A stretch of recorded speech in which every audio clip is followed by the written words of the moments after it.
leader bathandekayo yase-Resurrection Power Ministries, Apostle Vula esangaphambili egameni lenkosi. Amen.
Hallelujah. Masibulise kudade umpostile uQhamahana utata walapha ekhayeni egameni lika Yesu waseNazaretha. Amen. Leadership yonke ke yekhaya. Amen. Ngokukhethekileyo ke sibulise ubrother Ncatsha. Amen. Egameni lika Yesu waseNazaretha sibulisile ke unkosikazi isifundisi sonke otata omama obhuti nosisi nabantwana egameni lika Yesu waseNazaretha. Amen. Ndomana ukuchitha ixesha ke ngoba ngoku 9 o'clock. Amen. Umsebenzi mina bendiucelwe bandizowenza apha mncane kakhulu. Amen. Kangangoba ndiyakuthembisa into yokuba by 9:30 sobe siqinile sigoduka. Amen. Egameni lika Yesu kuba kushunyayelwe apha. Amen. Wena kushunyayelwa. Amen. Dijike sendilapha ngenye imini ezingxaki zikamfundisi uxakeka too much. Ndiqomba ndizapha emvuselelweni. Amen. Ngoba bendingafuni kuza ndizoshumayela, ndikholwa ukuza ndizokhonza. Amen. But ke mandiyiqolisele into yoba ndizofika sendizoshumayela. Amen. Yes, kodwa ke ndivile ngoba umpostile uQhamahana nabazalwane hayi uqhawuka izikeyi apha. Amen. Kuyashunyayelwa apha. Hallelujah. Nami andizangushumayela kodwa ndizocebisa because sekushunyayelwa. Amen. And ke njengoba kushunyayelwe njena ndiyafuna ke into yoba umthathe licebo lokuthi njengoba ivalwa le imvuselelo iyaqala le imvuselelo yapha kwakho le yapha kuwe. And njengoba iqala njena umuntu ozayimela nguwe, abazalwane bazali bengekho. Amen. Izawumelwa nguwe leya. And uza njengoba iqala phaya ayizovalwa. And ke ngoku njengoba besekuthethiwe apha ngomoya oyingcwele kwafundiswa kwahlaka izihlabo zezwi likaThixo. Ndiyanqwenela into yokuba ndikuphe nale ipasela yokuthi makhe siyokwenza i-introspection, ukuzihlola. Andizovutha abazalwane, Ndizawuthetha nje ngoba sizova le mvuselelo. Amen. Yeah. It is very important. Uyabona kuba ungakuqwalasele indlela ekushonyayelwa ngayo kwezinsuku.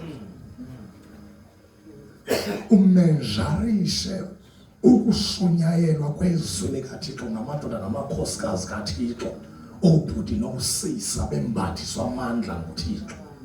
Then ujonge ilevel yebandla. Uyayijoke lelizweni. Including numbers alone. I'm not going to say, but I've got a pen. In messages, there's a shonyayelwa namhlanje. Uke kushonyayelwa uqonda pha. uYesu uba ngabuya tonight simke sonke thina. But what mawujonga i-level yebandla ufumana uba ele belisikelelekile, ele belivele lakuma ngenyawo laqhwaba izandla.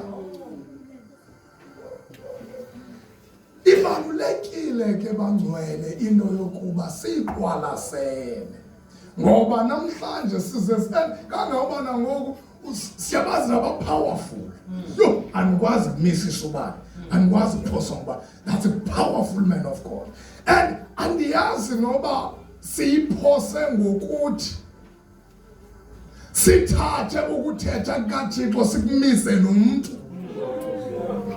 side ke ngoku sikulibale, ngoba kuncinci ukwenza ukhulu ukuthetha. Yabazalwane, kuthethiwe phezu kwentloko zethu.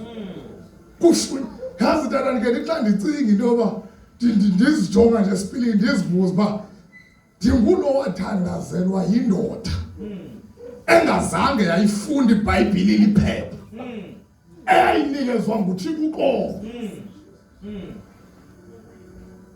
Then ilevel yam iphi engqina le nto?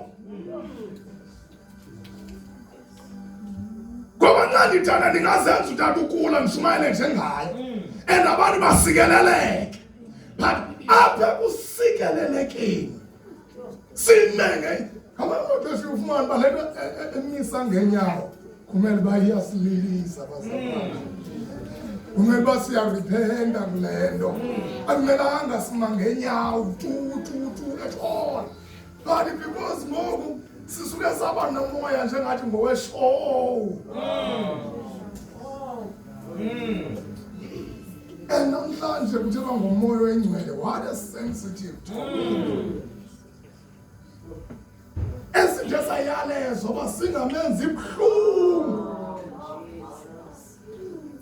Makholo. Le nto esiyifumanayo ibandla lokuqala alizange layithola. USirayeli zange ayifumane le nyweba esikuyo. Thina simthululelwe, and njengoba simthululelwe akwakhethwa bathile. Wathululelwa kwintombi nonyana, kumaxhego namaxhegwazana, ukuthi wonke umuntu makamfumane omfunayo. Ndizosho nje njengoba masike siyokwenza introspection. Ake siyokwenza introspection. Asifunde nje ezivesi ezimbini siyothandazani egameni likaYesu waseNazaretha. Ezekiel chapter 36 verse 26 ukuyotshoko verse 30. Izenzo 20 verse 22 24. Oh, ifumene nje asincede. Ezekiel 36 verse 26. Ezekiel 36 verse 26. Verse 26.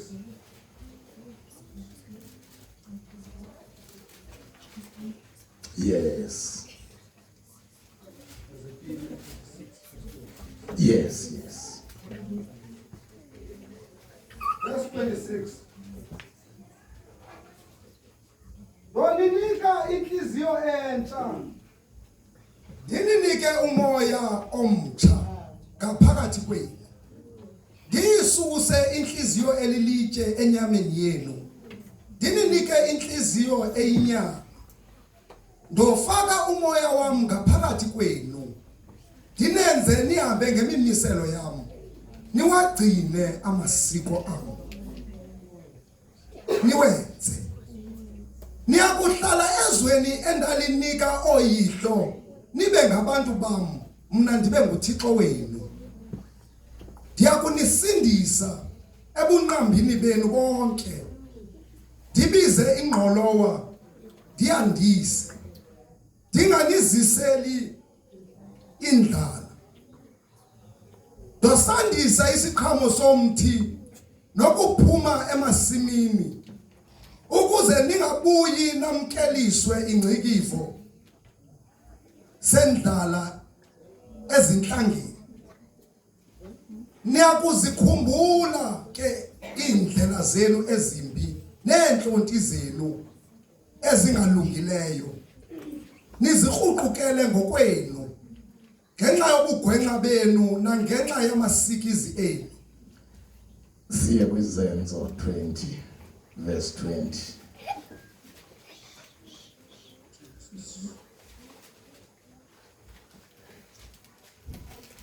What is Zenzo 20? Verse 20, yes. Verse 20. Okokuba andinifihlela nto. Danitshela onke amalungelo. Danifundisa ekuhleni nakwizindlu ngezindlu.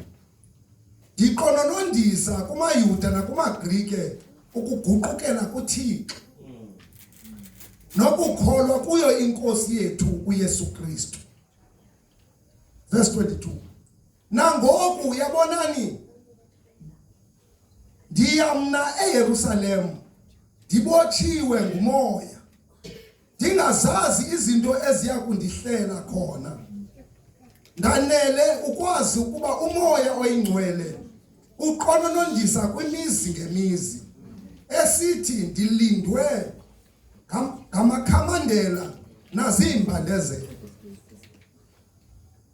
Andikhathalele nanye yezi zinto kanjalo nobomi bam obu andinqabe nabo ukuze ndilufeze uhambo lwam ngovuyo nolungiselelo lwam endalwamkelayo enkosini uYesu lokuqononondisa indaba ezilungileyo zobabalo lukaThixo. Verse 25. Amen. Moyo ngcwele siyakuthi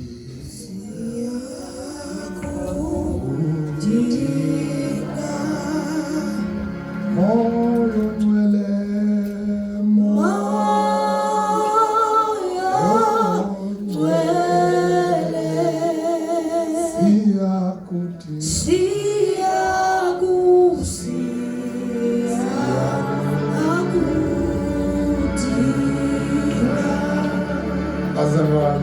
Singayisilele ukufunda kwezulayo kube phakathi. Amen. Ndifuna nje nasiqwalasele lezi verse esizifundileyo apha siqukumbele lemvuselelo. Apha kuyabonakala into yokuba uThixo xa ke letha umoya oyingcwele une-task athile akafuneka ibandla liyi-accomplish. And njengoba lethwa okanye semnikezwa umoya oyingcwele akanikezwa nje abantu kodwa kunikezwa abantwana bakaThixo. uSirayeli esengcikivweni phaya uThixo uzibuyisela kuye that ndiyakuyisusa inhliziyo yelitshe ndakundula ndikufaka umoya. Ndakufaka umoya, lo moya uzokwenza and I will put my spirit in you and move you to follow my decrees and be careful to keep my laws. Meaning that umoya oyingcwele azawufakwa kubantwana bakaThixo uzawubaqhubela ekugcineni imiyalelo kaThixo abazuba lihlabatha vekini babe yicawe ngecawe kanti banomoya. Ingabe simfumene na umoya oyingcwele ngoba siyasasuka in our days sangxamela i-signs ezibonakalisa into yokuba lo mntu nomoya oyingcwele ngoba ukuthetha ngelwimi that's a sign yokuba lo mntu ubhaptiziwe ngomoya oyingcwele but unaye na lapha enhliziyweni yakhe.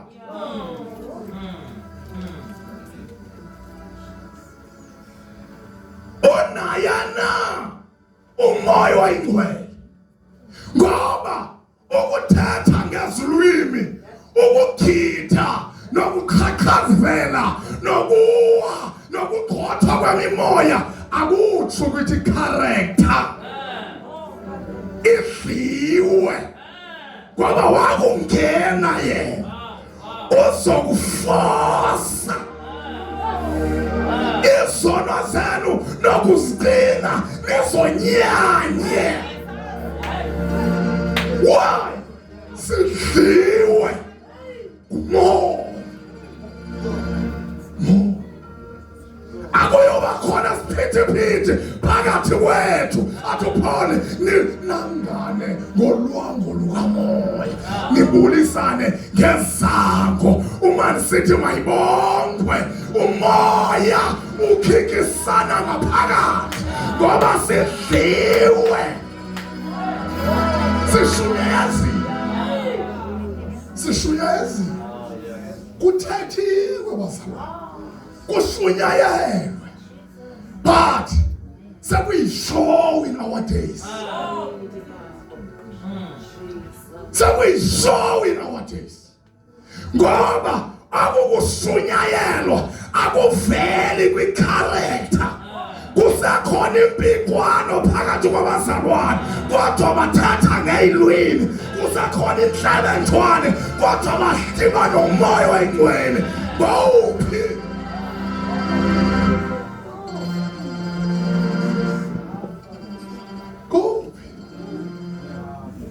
kuphi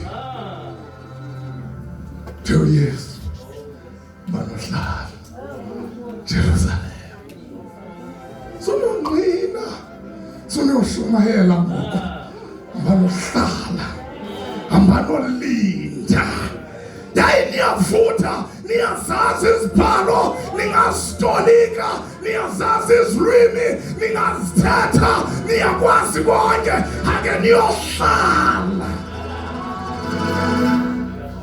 nilinda idinga likamoya. Nansi into endigqibayo akube fikile chapter 1 verse 8 akube fikile umoya oyingcwele nokwambathiswa nokwamkeliswa ntoni amandla Thixo wam amandla usoze wanikezwe kanti there's no battle. Lamandla ekuthethwa ngawo ayomandla wakwenza imikhuba la ayomandla wakwenza i-show off kodwa ngamandla wakumela le-assignment uThixo asinikeze yona. Nokwamkeliswa siphelelwa njani ngamandla sinomoya? Phela njani amandla? Sityhafa njani sinomoya? Ngowuphi lo moya ovumele sityhafe? Yebazalwane uthe nake mcacisa lo moya oyingcwele incwadi kaJohane verse chapter 14 verse 16 uthi, and I will ask the Father and he will give you another helper, umncedi. Yayi man, kumele xa singabazalwana abadliwe ngumoya noba sekwehlisa into ezibuhlungu siyibone ihelp imnceda, sithi sisathi sizomthuthuzela sisika sibone umoya oyingcwele apha kuye, but umzalwane olingwa uyagive up.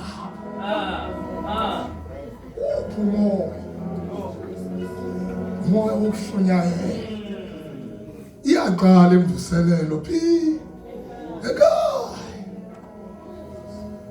Ngoku lwasivala lapha kumele kuthathwe yonke le nto ibishunyayelwe apha ihanjwe kuyokwenziwa i-introspection. Umntu azifuna uba ndinaye na umoya oyingcwele, ndinaye na ndiyamdinga no ndiyamdinga.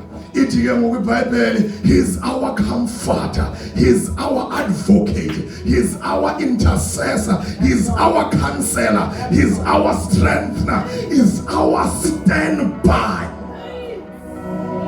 Yintoni standby?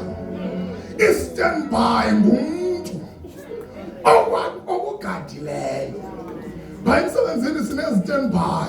Xa ndikwi-standby i-laptop yami iba semotweni apho ndihamba khona, because ndigade into yokuba lesemsebenzini xa iqakho mayibuye umva.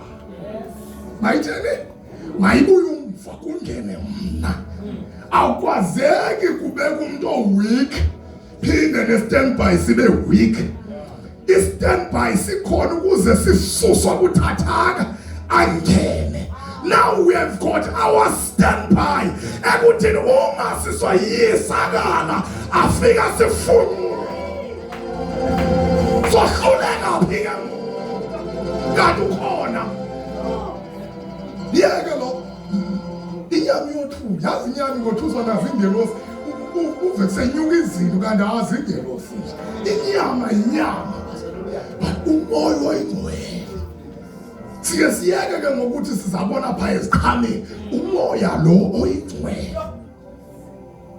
safaka umoya ukusindiswa kwenu kwazethiwe checka nomculo omamelayo ungatyophi ngoba there's a spirit. Jonga nempahla oyithengela umntwana uba lezi pictures ezidrowishweyo apha zina spirit sini, ngoba bebeyalusile ndaba kaMo, beyalusile. Bazalwane, asiyalezwanga kwingelosi njengoMoses ukuthi Moses ndizawubeka ingelosi phambi kwakho uze wenze sure into okuyayo. Sinikeza umoya, sinikeza umthetheleli, sinikeza umthuthuzeli. Loo nto ithini? Ithi kumele sibe unshakable. Hayi, kuba kuyafiwa makufika.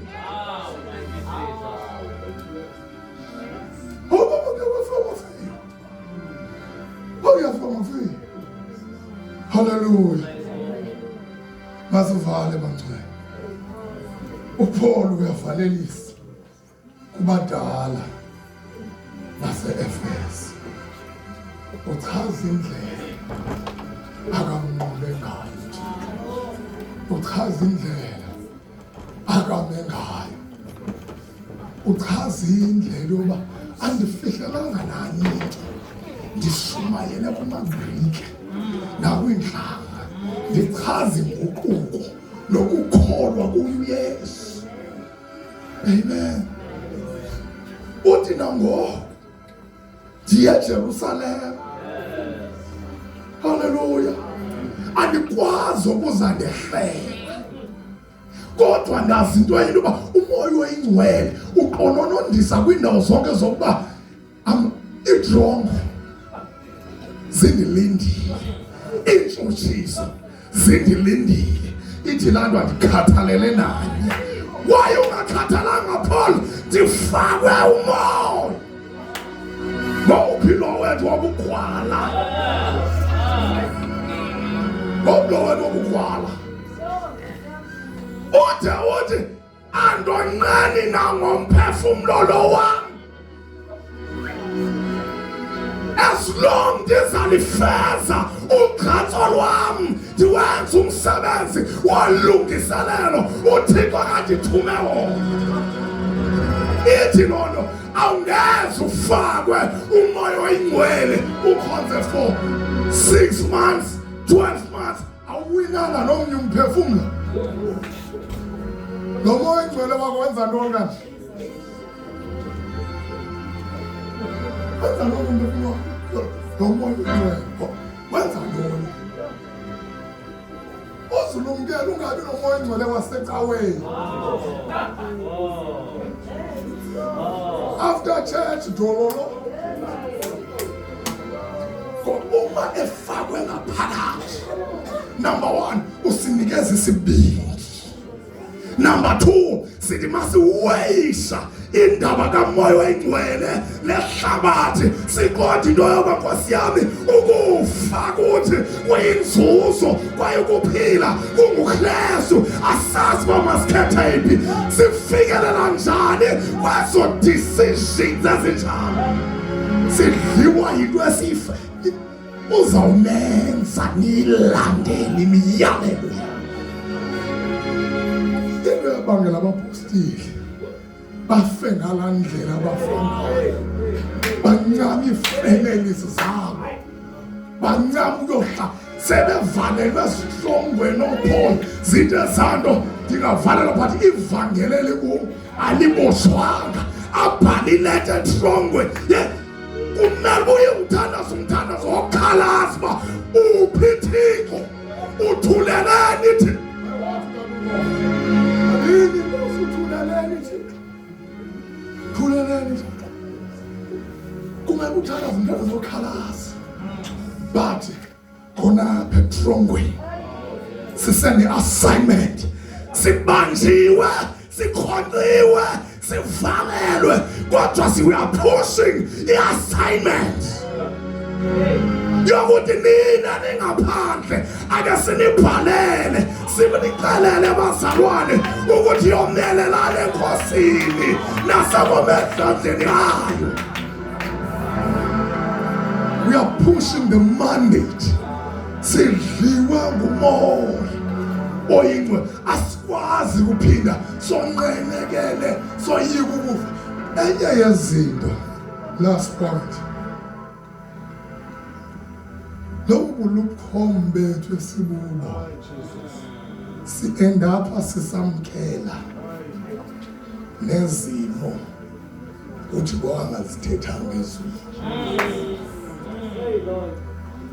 We are too soft bazalwane, kodwa sinomoya. We are too soft. We are too soft. Apha kuthiwe uzawugqotha indlala bakube befakwe lo moya. Abafakwe lo moya abakwazi kulala. Bathi thina namhlanje ubimeko ibeke kulambeni siyayamkela, side sikubekele uba uzothetha nalo. Siba comfortable njani entweni ilizwi elingayivumanga kuthi singaphinda makholwa siyophila nge-treatment, kodwa sifakwe umoya oyingcwele. Andithi umntu makayeke i-treatment, but asuba comfortable. Izodi into yoba mandibe sisigulana nomoya kaThixo, then mandicela umoya, mandimcela umoya, mandimcela umoya, ngoba izwi lalikhange liyithethe lona lindixelela into yoba uThixo uneengcingane ezintle ngam, not to harm me but to prosper me. But kuyenzeka nawo lixesha loba sithi bawo malingabuyeli kuwe, lingathi gqibanga. Hayi, ukuza kwethu ecaweni asizange sikelelwa sizomamela uthini uThixo namhlanje akegqiba kuthatha sizaba sithi lingabuyela mfa kwakuthe wena alibuyeli ku lidishiya njani thina malisenze bandla malingasiyentathe malisenze overflowing isibulele malisibulele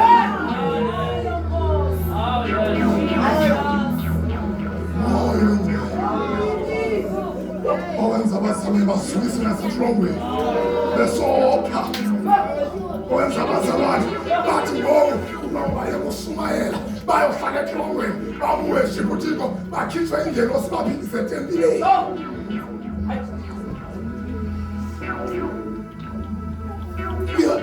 lisendlula njani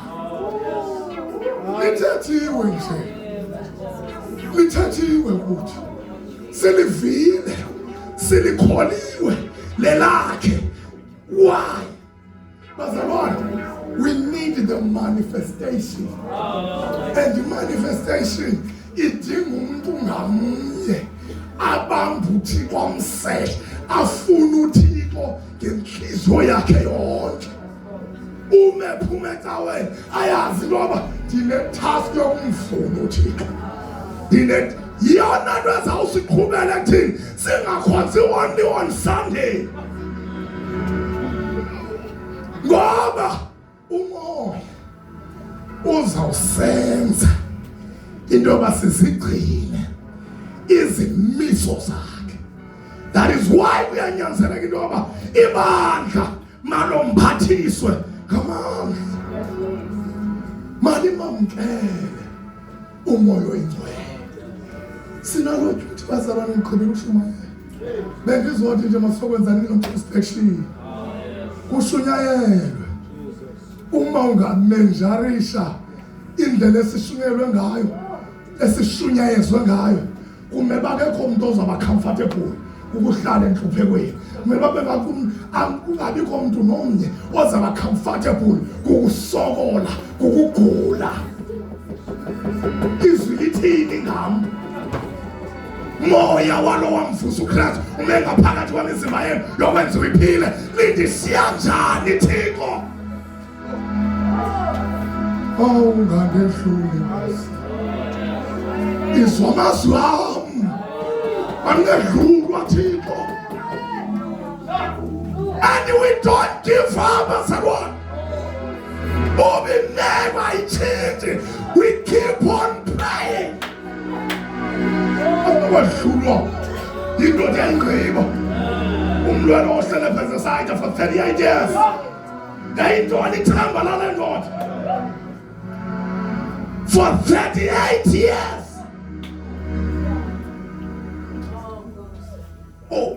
usacinga kuzolunga noni not that ingelosi ibingafiki ibifika but le ndoda yazi noma ndidinga umuntu azandiphosa and abantu bezapha akho umuntu osokuba stand by sokuphosa yena bazele impilo yabo but for 38 years bayichitha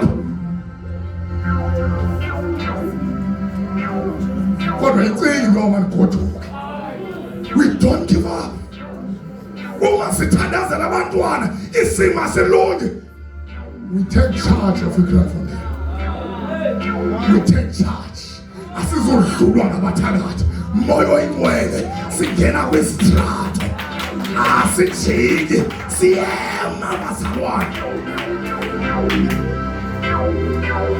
ngompilo moya esiwamkeleyo ziyeke signs zizokhatha ngoba kulula ukuzazi kanti sakubona xa sesilingweni uyawuthetha emva naphambili once ulingwe once wehlelwe zizinto ezibuhlungu once ucikithwe izoprova le nto bungenazinqambi kodwa masimfumene asedluli umuntu asedlule moya singoyiswa intoni bazalwane sinomoya oyingcwele singahlulwa intoni singanqothwa intoni asimeni ngenyawo sibheke ekuthandazeni egameni likaYesu sivumelekile ukuthi simcele sivumelekile ukuthi simfune safumaneka sinenyweba thina sinale intercessor sekungasathandazeki asinqinele ngezincwini ezingathethekile elithi iBhayibheli nendalo nayo iyancwina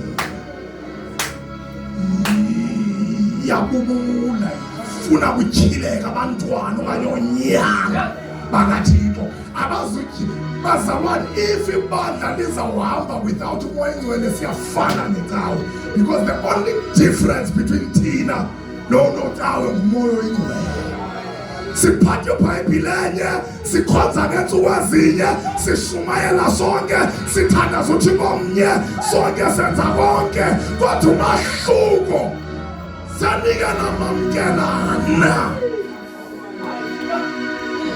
moya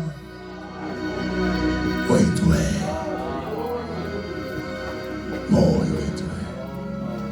nguye ozasenza singabi nandaba nakufa singabi nandaba nantoni sidependa kuye our help asizami macele sekusenzeka ingxaki endlini asicingi ngephanathi ukukhala sicinga ngomthandazo why umoya oyingcwele ukhona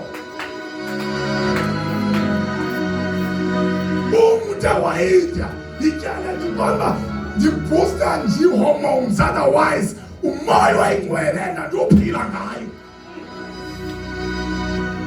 mayingakonwabisi into yokuba sizibhaqe sinesimo izwi elikhabanayo naso akutshonge eBhayibhelini soxhomekeka kuye siyalezwe uthi andiyonishiyani nodwa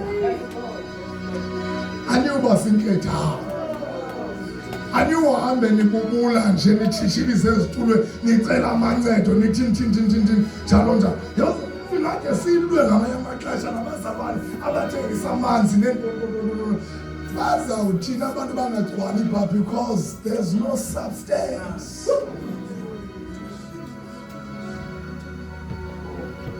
bathandaza abapostile bashona indawo babekuyo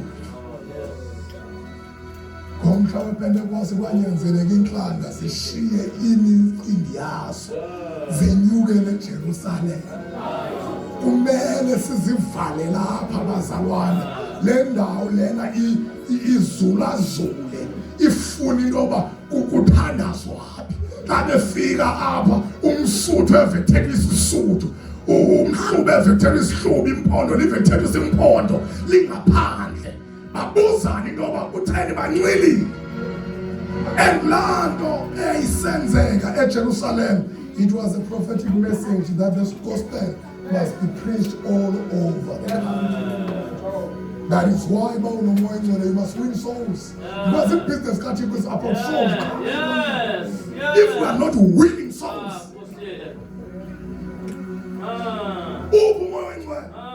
go on, Johnny, no more.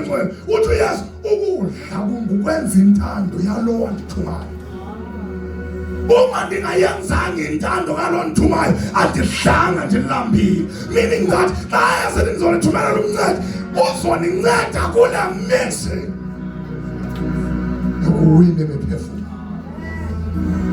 Sine-responsibility ukuthi uPawulos andikhathalelanga nento as long ndizalifeza ugatso lwam nolungiselele kukhona olulungi awusindiselwanga ubunxibe kakuhle ufaneleke. Ewe kuhle ukufaneleka because sisindisiwe masibe bahle. We are representing umbuso kaThixo, but win souls. Win souls. Win souls. Awudingakali mshumayeli, dinga umuntu ozawuthetha nomuntu akahlala ecaleni kwakhe. Uzawuqhutywa yile nto ubuyifumene. uzawuthethiswa yile nto if uyifumene. Kodwa lewa ndibizela matyaleni, ningathi nicinga nikremba ndizawufika ndithini ya uzawubona yena phaa uba makathetha thini. Singabakhe bazalwane, sidinga umoya oyingcwele, sidinga umoya oyingcwele kwesi sizukulwana sikoso. Ndike ndaxantela ngenye imini nje umoya oyingcwele ufana netyiwa. Kwela lizwe sikhula kulo iifriji ziyafika bezikade zingekho, bekuxhelwa isilwanyana sithathwe siyokonekwa esibayeni phaa ebuhlanti. Xa sigqibile kwenziwa amanzi anetyiwa, sithathwe sihlanjwe ngala manzi anetyiwa, kwenzela into yoba noba sekufuna ukubola sigcinwe, laa tyiwa ivala ukubola side sigqitye ukutyiwa. Iifriji zingekho. Umoya oyingcwele ukhona to protect us, ukhona to guide us, ukhona ukuze singajotywa sisono selizwe, singajotywa sisono selizwe. Yona kusinceda kumthetheleli wethu, izawa intercessor. Sizothandaza bazalwane, siyamthemba umoya oyingcwele, siyamthemba umoya oyingcwele. Moyo ngcwele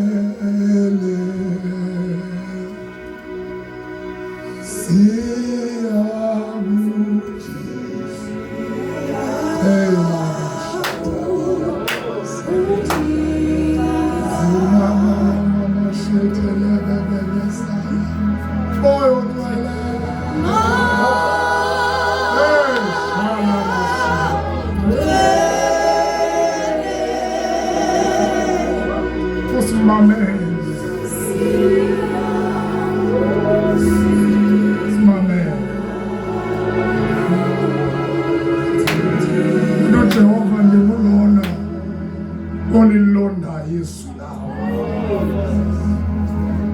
uba liwenze umsebenzi. Jesus ebethe akuba mdinga imoya oyingcwele babamcela. Mthandazo wethu uthi sidinga wena moya oyingcwele, siyamdinga bazalwane. We need moya oyingcwele. Sisonge inhliziyo yethu yonke,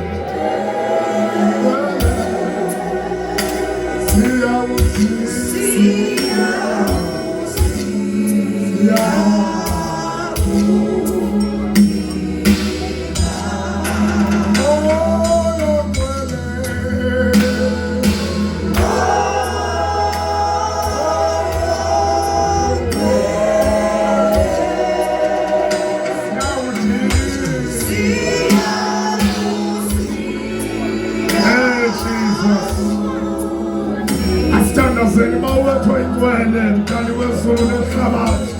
Thixo wethu onamandla, siyindalo yakho, mongameli ongcwele.